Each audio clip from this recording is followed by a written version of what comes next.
প্রথম কথা হচ্ছে বামপন্থীদের কাছে রাজনৈতিকভাবে দেশে সবথেকে বড় শত্রু বিজেপি। এটা দেশের সবথেকে বড় তৃণমূল তো দেশের বাইরে নয়, দেশের রাজনীতিতে তো তৃণমূল দেশের অল ইন্ডিয়া তৃণমূল কংগ্রেস কি দেশের রাজনীতি করছে না? কিন্তু বামপন্থীদের কাছে তৃণমূল কংগ্রেস কি বিজেপি থেকে আলাদা? মানে একই তো রেজিস্টার্ড পার্টি।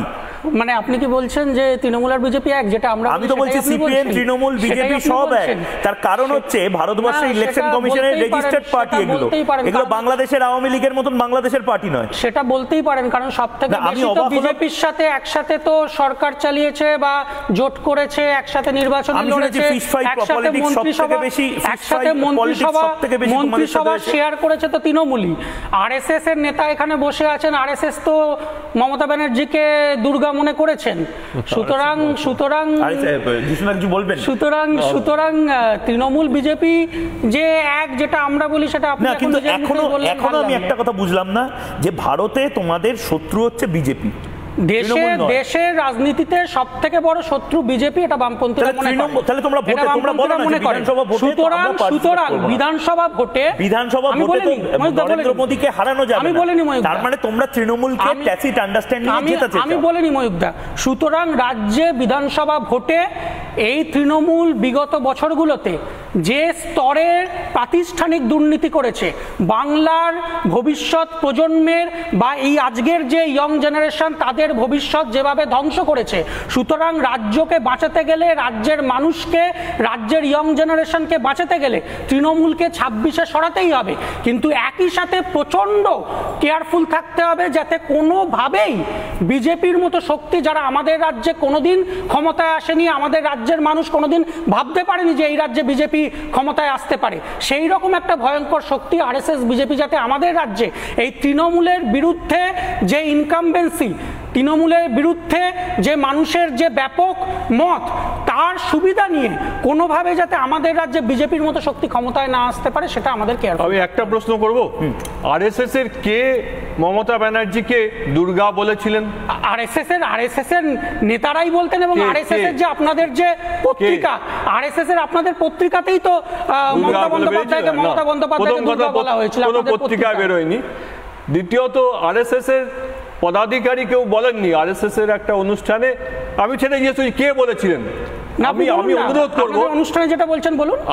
আমি অনুরোধ করব পরের বার যখন বলবেন একটু দেখে আসবেন আরএসএস এর কেউ বলেছিলেন কিনা। আমি আবার বলছি আরএসএস এর কেউ বলেননি। তাহলে কে ছিলেন একটু বলুন। কেউ ছিলেন না। আপনাদের আরএসএস এর পত্রিকাতে তো মুখপাত্রই তো বেরিয়েছে, আরএসএস এর মুখপাত্রই বেরোয়নি, সেই বক্তব্য তো আরএসএস। আবার যেটা মনে হয় যে একটা কিছু বলার আগে, যেহেতু অত্যন্ত শিক্ষিত একজন প্রতিনিধি হিসেবে আমি বলছি, যে সেই সম্মান দিয়েই বলছি, পরবর্তী ক্ষেত্রে এই কথাটা বলার আগে যে আরএসএস দুর্গা বলেছে, ঠিক কে বলেছেন সেইটা জেনে আসার দরকার। তুমি আজকে বলতে পারলে না। আরএসএস এর প্রধান মোহন ভাগবত, তিনি যখন বিগত দিনে কলকাতায় এলেন তখন তিনি তো বলেছেন যে কোনোভাবেই যাতে বামপন্থীরা ক্ষমতায় না আসে সেই ব্যাপারে আমাদের সচেতন থাকতে হবে। তার থেকে তৃণমূল ক্ষমতায় থাকুক, কিন্তু কোনোভাবে বামপন্থীরা যাতে পশ্চিমবঙ্গে ক্ষমতায় না আসতে পারে সে ব্যাপারে সচেতন থাকতে হবে। এটা তো মোহন ভাগবত বলেছেন, আমরা তো টিভি পর্দাতেও শুনেছি। এইখানের যে শাসন চলছে সে বিষয়ে মোহন ভাগবতজি একাধিকবার বলেছেন যে এই নৈরাজ্য, এই হিংসা, এটার অবসান হওয়া উচিত। 21-এর আগেও বলেছেন, পরেও বলেছেন, এটা সম্পূর্ণ ভুল কথা। জিষ্ণুদা, বামেরা তো এখন শূন্য হয়ে গেছে। উনি কেন তাহলেও বলছেন যে রাজ্যে যাতে কোনোভাবে বামেরা ক্ষমতায় না আসে? বামেদের ক্ষমতার কথা হয়নি। দেখুন, বাম দুটো বিষয় আছে। কালচারাল মার্কসিজম ভারতীয় গণতন্ত্রের বিরুদ্ধে, মানে আপনি সিপিআই পার্টি করেন আপনারও বিরুদ্ধে, যিনি সিপিএম করেন কালচারাল মার্কসিজম তাদেরও বিরুদ্ধে, কারণ ভারতীয় গণতান্ত্রিক বহুদলীয় গণতন্ত্রকে কালচারাল মার্কসিজম বিশ্বাসই করে না। কালচারাল মার্কসিজম, কালচারাল ওয়ার, এটা একটা সেপারেট বিষয়, একেবারেই নয়। এটার মধ্যে আমি ঢুকতেই চাইছি না। সাধারণ মানুষ সবাই এই বিষয়টা বুঝবেন কিনা সেটা নিয়ে একটা সন্দেহ থেকে যায়। সহজ বিষয়, যেটা মানুষ, আমার রাজ্যের সমস্ত জনগণ যে বিষয়টা বুঝবেন সেটা হচ্ছে আরএসএস এর নেতারা রাজ্যে এলে এখনো পর্যন্ত বলেন সেটা হচ্ছে বামপন্থীরা যাতে ক্ষমতায় না আসে।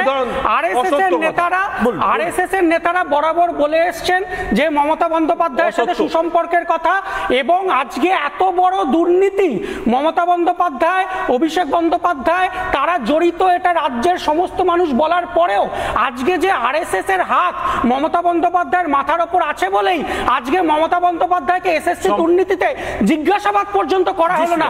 এটা কিন্তু রাজ্যের মানুষ বলছে সম্পূর্ণ ভুল কথা। একাধিকবার আরএসএস এর শীর্ষ নেতৃত্ব এই রাজ্যে হিন্দুদের ওপরে এত হিন্দু বিদ্বেষী সরকার স্বাধীনতার পরে কখনো আসেনি, একাধিকবার বলা হয়েছে। এত দুর্নীতিগ্রস্ত সরকার কখনো হয়নি, একাধিকবার বলা হয়েছে। আমি একটা জিনিস সংশোধন করতে চাই, কালচারাল মার্কসিজম কেবলমাত্র কালচারাল পার্ট নয়। আমি একটা উদাহরণ দেবো, যে আপনি উদাহরণ দিতে পারবেন না, আমি বলছি 21-এর আগে নো ভোট ফর বিজেপি, এটা ওই পেন্সিল দিয়ে কাটা কাটা, এটা কারা লিখেছিল? কারা বলেছিল বলুন? কালচারাল বলেছিল, বামফ্রন্ট বলেছিল, কারা বলেছিল? আমি বুঝিয়ে বলছি তো, কালচারাল বামফ্রন্ট সমর্থন করেছিল no vote to BJP. No vote to BJP কে বলেছিল? কোন দল বলেছিল? ও ঠিক বলছে, একদম না না ঠিক বলছে, ঠিক বলছে, আমি ঠিক একদম ঠিক বলছে। নো ভোট টু বিজেপি বামফ্রন্ট বলেনি, কিন্তু নো ভোট টু বিজেপি যে বলেছে সেটা কি? এটা কালচারাল অ্যাক্টিভিটিস না সম্পূর্ণ political activity? Cultural Marxism political অ্যাক্টিভিটির মধ্যেই ঢুকে থাকে। কালচারাল মার্কসিজমই তৃণমূলকে রেখেছে এ রাজ্যে। আপনি নাম করে করে বলতে পারি আজকে তৃণমূলের যে পা রাখার জায়গা তৈরি করেছে কালচারাল মার্কসিজম।